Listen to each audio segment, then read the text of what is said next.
My name is Sarah Evans Wallman. I'm the Associate Director of Field Development and Training with Academic Year in America, otherwise known as AYA.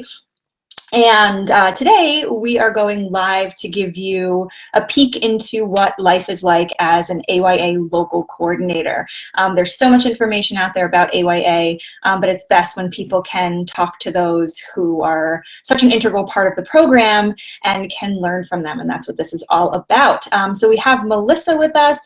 She's in Washington. So Melissa, if you want to introduce yourself, tell us a little bit about you. Yeah, sure. I am Melissa Jackson. I've been with AYA for about 5 years, and most of my AYA journey was in Charlotte, North Carolina. Loved hosting and placing students and being a part of it there. And our family recently moved to Seattle, and so I have great hopes of kind of building a community and bringing the whole exchange student program to where I live now. Awesome, awesome. So when did you start as a coordinator? It was about 5 years ago, and it's funny because I literally had no experience with exchange students, no experience traveling abroad or overseas, really very little experience with cultural experience at all. And so I needed some kind of work that I could do from home with children, and thought, okay, well, this kind of fits the bucket and we'll see. Never did I expect it to become a passion of mine or something that kind of influenced not just me or work, but became my entire family experience, kind of infiltrated to my friends and my community. So it became much more than a job as it is. Yeah, for sure. Now, did you start, I can't remember, but did you start hosting or being an LC and then LC turned into hosting? I was just an LC. I was just a coordinator. Okay. Had about 15 students my first 2 years, and in my mind we were not going to host. We had 3 kids at this, and they were young, and I thought, maybe when our kids are teenagers. And actually it was my husband that pushed the whole thing forward, and I think it came from just having students hang out at our house. They were just in with us a lot, and they're fun. Like, they're just fun. And so he kind of challenged us to host, and then it was such a great experience that we did it again. Awesome. So if you can describe, like, to the world what being a coordinator is like in a nutshell, how would you describe that?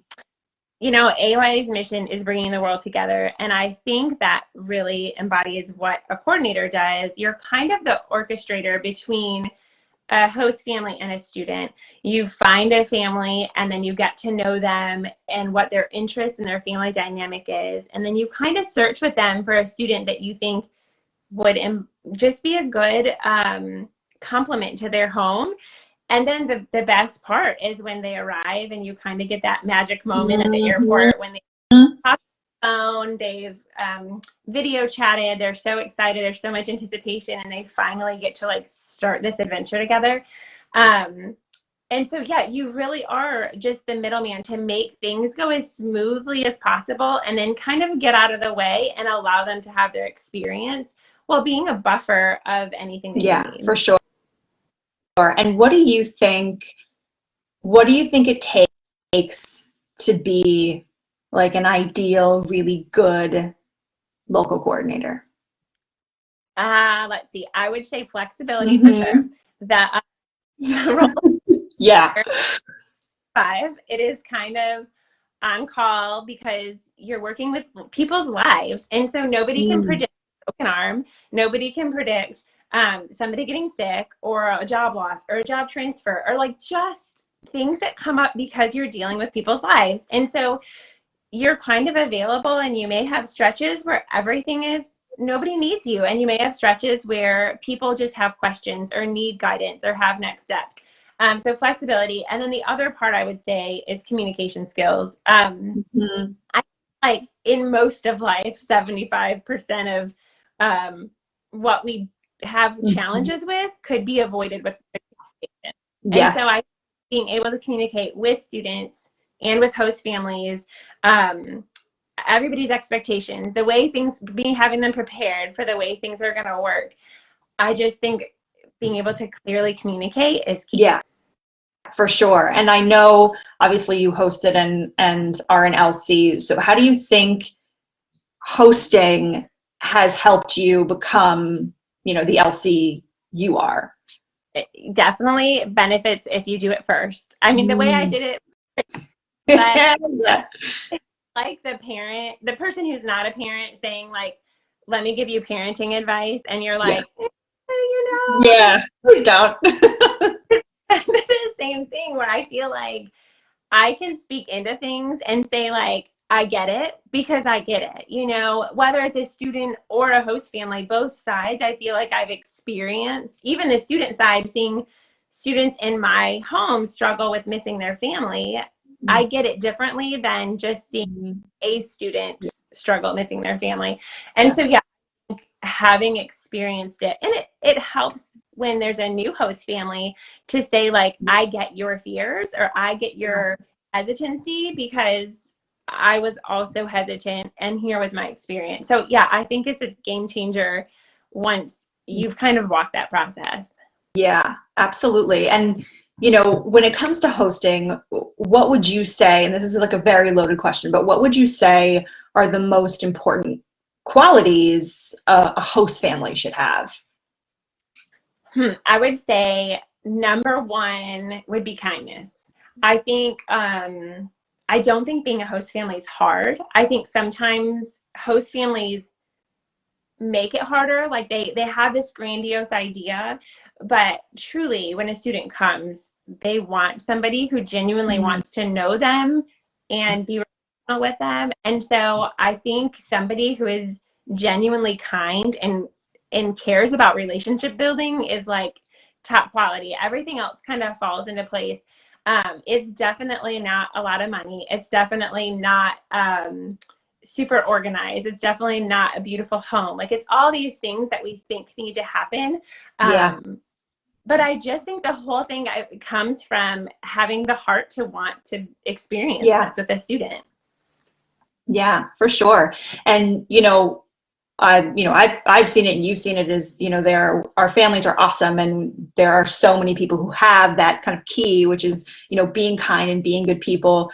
But even though they're kind and they're great, everyone's looking for those answers to, well, what if this happens? And what if this happens? And there's that kind of anxiety and anticipation and nervousness.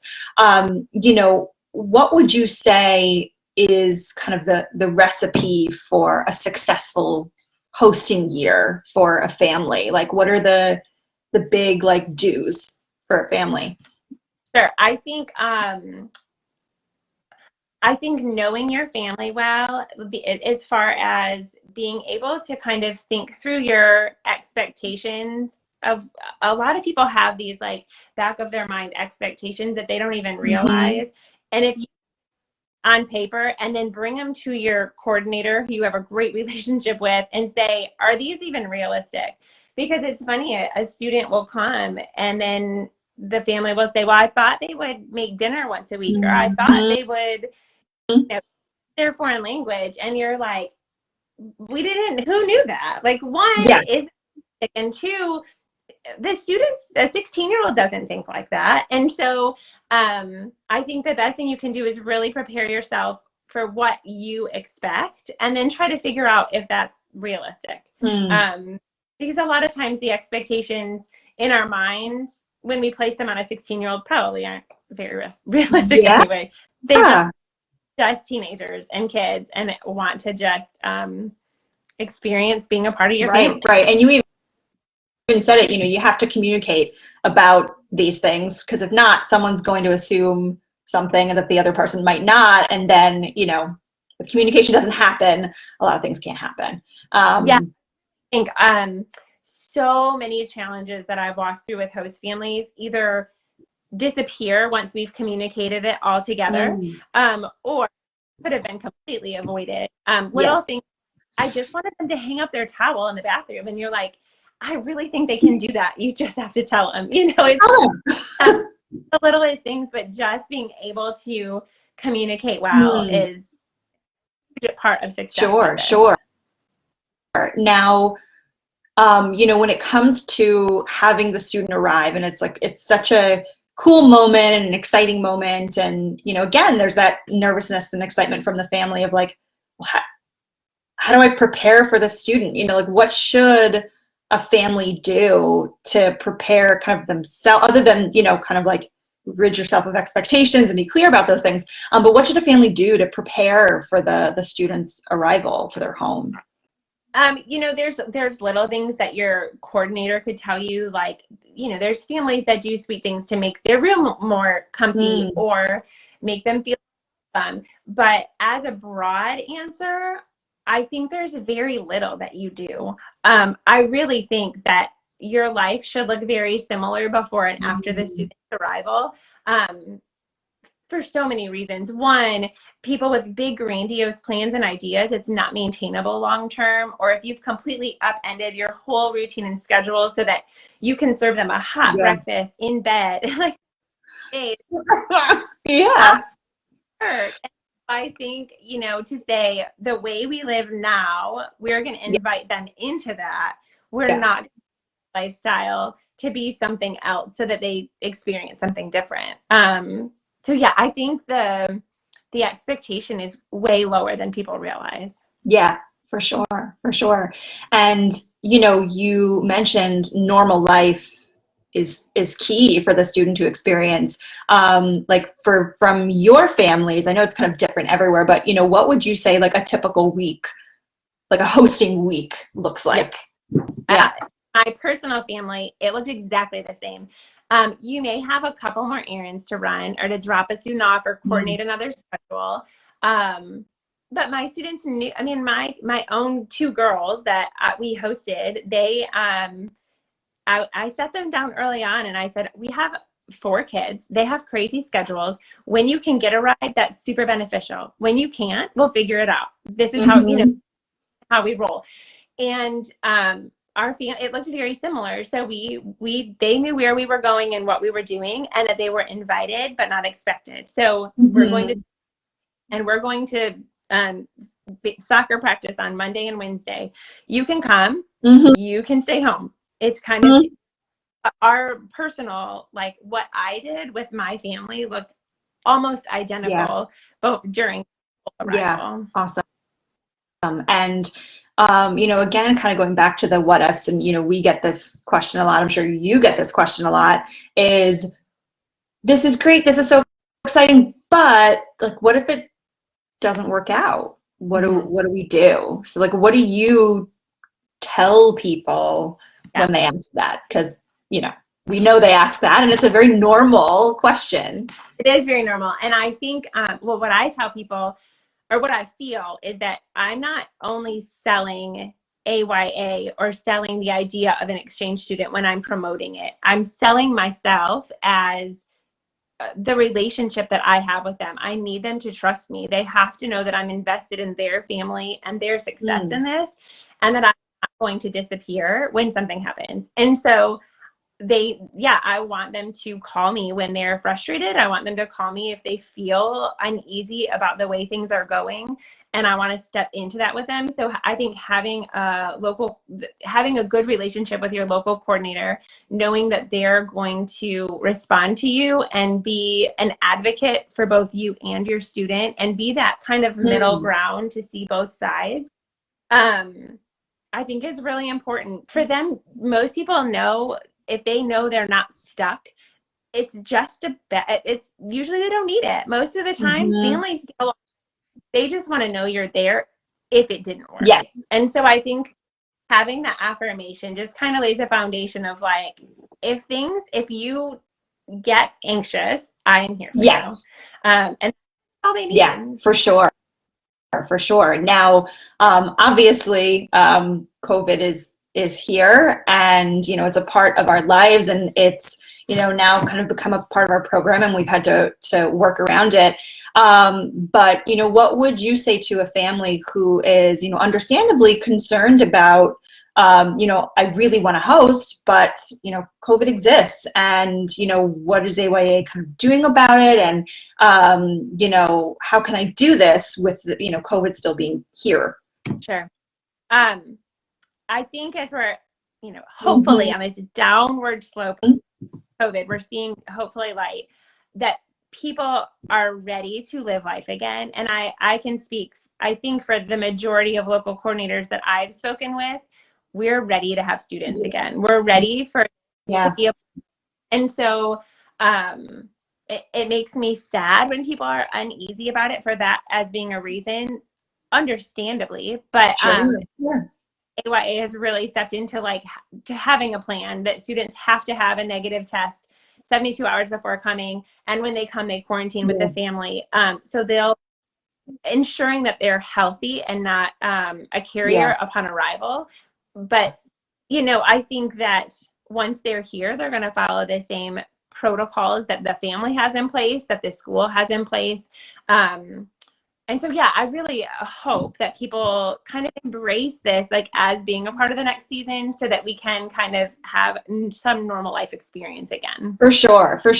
I agree. And, I experienced the same thing personally, and with program participants and potential host families, is people kind of, they want all of this again.